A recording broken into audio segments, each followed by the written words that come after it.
大家好，歡迎翻嚟 Mr K 識破玄門，我係 Mr K。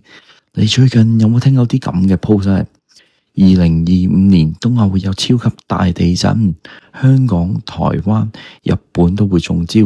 仲有玄學師傅話今年5月係災月，唔好出遠門。講真，一開頭我都以為係炒作，直至有人搬咗套2006年日本動畫出嚟，話入面預言咗311大地震，仲預告緊2025年將會有更大嘅災難。網上鋪天蓋地，眾人剪晒片段出嚟配置，已經話俾你聽10幾年。今集我就會由動畫開始，睇清楚背後講緊乜，再拆解一啲玄學界點樣將恐懼變做生意。呢套動畫其實叫做《我遇見的未來》，係由 NHK 2006年推出，原本係一套災難教育動畫，教大家點樣應對地震、災後疏散、家庭應變等，屬於政府嘅公共教育資源。但係最神奇嘅地方係咩呢？動畫入邊有一幕講到發生喺東北地方嘅強烈地震，引發大規模海嘯。畫面中顯示到學校疏散、交通癱瘓、災民走避，甚至電廠出事。幾年之後，即係2011年嘅311東日本大地震發生，大家一對翻就覺得，喂，呢套嘢真係好似真係預言咗咁嘅。於是有人開始叫佢做神預言動畫。但真係其實咁簡單咩？首先要講清楚，我遇見嘅未來唔係一套娛樂動畫，佢根據專家嘅建議，用最壞打算模擬可能會出現嘅情景，意思就係唔係預言，而係防災推演。動畫描述地點唔係寫死某個城市，但咁啱311就發生喺差唔多嘅位置，於是入面啲人就將呢個 point 就放大，覺得佢講中咗。不過你諗下，日本喺地震帶，平均每年1000幾次地震，做一套講地震嘅動畫，講中一次其實都唔出奇。但係網民就唔理啦，就攞咗呢套嘢嚟做炒作。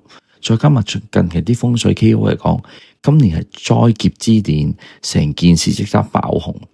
咁玄學界講啲咩呢？我揾咗幾個比較多 follower 嘅命理師、塔羅牌師、占星 KOL， 大部分都有出過類似嘅內容，包括2025年係五黃入中，地氣極亂，南方龍脈不穩，火山能量爆發，占星上出現極大天象對沖，會引發地殼活動。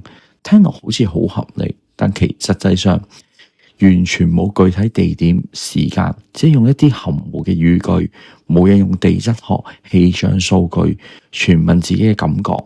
最重要，好多 post 後面都會話可以揾我預約開運服務，專門付災難包優惠套裝。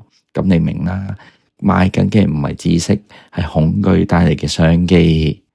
人點解咁容易相信呢啲預言呢？因為2個字：唔安。災難、疫情、經濟下滑之後，大家都想有個答案，想揾個安全感。當你心理上覺得預咗有事嘅時候，你會容易接受任何人話你要避開咩、帶咩符、做咩法事。